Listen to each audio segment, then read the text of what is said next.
नमस्कार शेतकरी बंधूंनो, तुम्ही जर ट्रॅक्टर अनुदान योजनेसाठी अर्ज केला असेल किंवा नवीन ट्रॅक्टर खरेदी करण्याचा विचार करत असाल तर आजची ही माहिती तुमच्यासाठी खूप महत्त्वाची आहे. म्हणून हा व्हिडिओ तुम्ही शेवटपर्यंत नक्की पहा. ओके.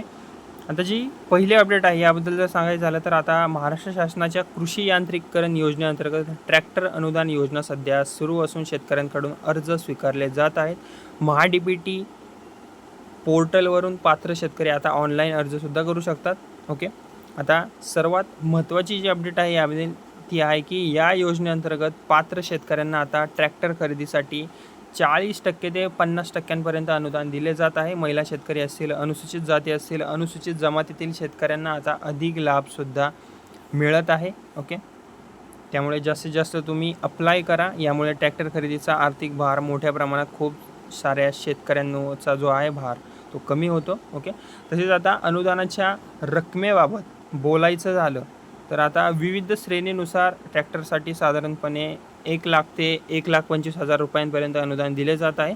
काही विशेष प्रवर्गांमध्ये ही रक्कम 1,50,000 रुपयांपर्यंतसुद्धा जाऊ शकते. ही गोष्ट तुम्ही लक्षात ठेवा. म्हणून अर्ज करताना आपल्या प्रवर्गानुसार माहिती तुम्ही तपासणे आवश्यक आहे. आणि आता निवड प्रक्रियेबद्दल तुम्ही थोडंसं जाणून घ्या.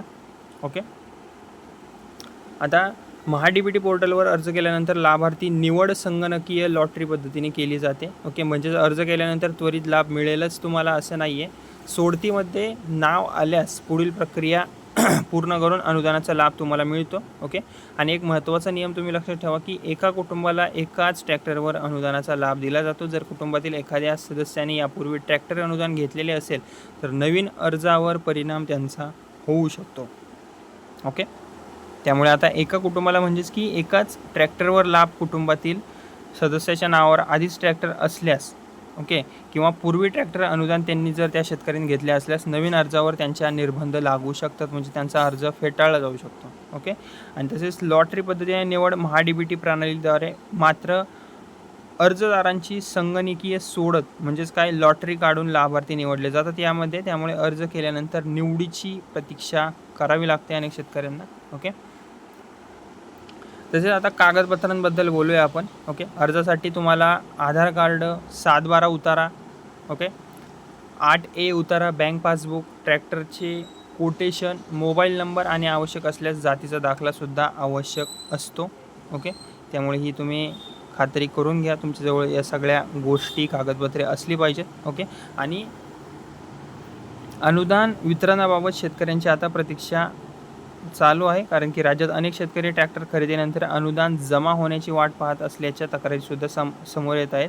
त्यामुळे लाभार्थ्यांनी आता अर्जाची स्थिती स्वतःहून नियमित तपासावी. ओके. एवढंच मी सुद्धा सांगेल. ओके. तर शेतकरी बंधूंनो, सध्या अनेक शेतकरी ट्रॅक्टर खरेदीनंतर अनुदानाची रक्कम जमा होण्याची वाट पाहत आहेत. त्यामुळे ज्यांनी अर्ज केला आहे त्यांनी नियमितपणे महा-डी-बी-टी पोर्टलवर जाऊन अर्जाची स्थिती तपासावी. कोणतीही नवीन सूचना किंवा कागदपत्रांची मागणी आल्यास ती तातडीने पूर्ण करून घ्यावी. ओके.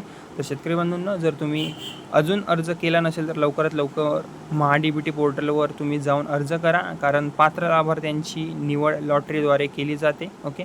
आजच्या व्हिडिओमधील माहिती उपयुक्त वाटली असेल तर व्हिडिओला लाईक करा आणि आपल्या शेतकरी मित्रांपर्यंत हा व्हिडिओ नक्की शेअर करा. आणि माझं बडी नावाचं चॅनल आहे त्याला सबस्क्राईब करायला विसरू नका. धन्यवाद.